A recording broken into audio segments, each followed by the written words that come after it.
माँ बाबू के मरने के बाद भले हमके कौन परिश्रम से पाल पोस के बड़ा किया। चलिए फाइनली दोस्तों एक फिल्म लेकर आए हैं जो कि फिल्म यूपी बिहार में भी के टाइम में बवाल मचा रही। चलिए बताते हैं कौन सा फिल्म है। तारे चेहरे पर हंसी हंसा रहे।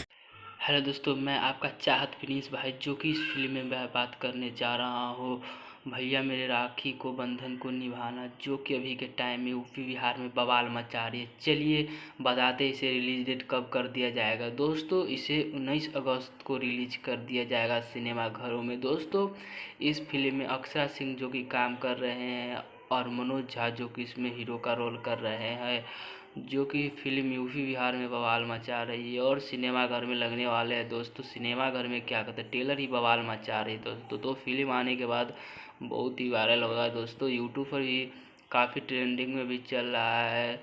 अभी राखी का समय है और भाई बहन का प्यार है दोस्तों। इस फिल्म में टोटल कितना खर्च आया है, मिलते अगले वीडियो में। इस वीडियो में इतना ही। थैंक्स।